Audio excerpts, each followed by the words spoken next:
আসসালামু আলাইকুম প্রিয় খামারি ভাইয়েরা, আশা করি আপনারা আল্লাহর রহমতে ভালো আছেন। আজকে একটি বিষয় নিয়ে আলোচনা করব। শীতকালে মুরগির পেটে পানি আসে এবং পানি জমে। এটি হচ্ছে একটি অ্যাসাইটিক্স রোগ। এটি কেন আসে তা আলোচনা করব। আমরা শীতকালে সাধারণত বাইরে প্রচুর পরিমাণ ঠান্ডা থাকে, সেই জন্য রাতের বেলা মুরগিগুলো পর্দা দিয়ে ঢেকে রাখি। চারপাশে বোর্ডিং থেকে শুরু করে শেষ পর্যন্ত শীতকালে মুরগি আমরা ঢেকে রাখি। যখন মুরগির বয়স 20 দিনের বেশি হয়, তারপরও আমরা চারপাশ দিয়ে শেডের পর্দা 2 থেকে 3 ফুট উঁচু করে রাখি। সেজন্য আমাদের মুরগির পেটে পানি আসে। মুরগির লিটার থেকে যেই অ্যামোনিয়া গ্যাস সৃষ্টি হয় মুরগির বীজটা থেকে, সেই গ্যাসের ফলে এই অ্যাসাইটিক্স রোগের দেখা দেয়।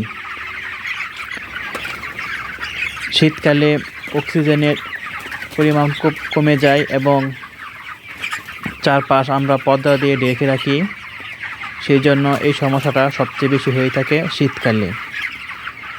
তার জন্য হঠাৎ করে মুরগির পেটে পানি আসে এবং বেশ কিছুদিন পর মুরগি মারা যায়। মুরগির যখন ঠান্ডা লাগে, সামান্য পরিমাণ ঠান্ডা লাগার পর মুরগির সাথে সাথেই মুরগির পেটে পানি জমে যায়। এভাবে 2-1 দিন থাকার পর মুরগি হার্ট স্ট্রোক করে মারা যায় বা হার্ট অ্যাটাক করে মারা যায়। তো এই থেকে বাঁচার জন্য আমাদেরকে ফার্মের সার্বিক দৃষ্টি রাখতে হবে সব দিকেই।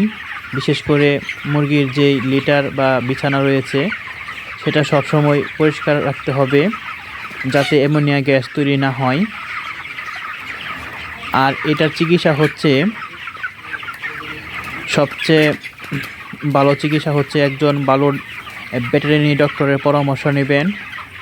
আর আমি আপনাদেরকে বলবো, শীতকালে 20 দিনের পরে একটি মেডিসিন খাওয়ানোর জন্য, তা হচ্ছে নেফ্রোকেয়ার লিকুইড। এই জাতীয় ওষুধ আপনারা ব্যবহার করবেন, দিনে অন্তত একবার ব্যবহার করবেন। আর লক্ষ্য রাখবেন যাতে আপনার ফার্মে বিছানা সবসময় ঠিক থাকে এবং চেষ্টা করবেন দিনের বেলা পর্দাগুলো উঠিয়ে রাখার জন্য।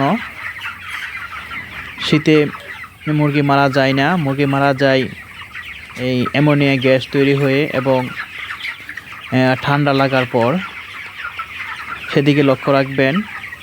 আর রাতের বেলা যখন পর্দা নামিয়ে দিবেন, তো আপনার ফার্মের বা শেডের উপর দিয়ে 2 থেকে 3 ফুট পর্দা নামিয়ে দিবেন, যাতে উপর দিয়ে অ্যামোনিয়া গ্যাস বের হয়ে যেতে পারে।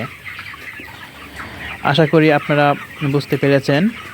আমার ভিডিওটি ভালো লাগলে অবশ্যই আমার চ্যানেলটি সাবস্ক্রাইব করবেন এবং আপনার মতামত অবশ্যই কমেন্ট করে জানাবেন। আল্লাহ হাফেজ।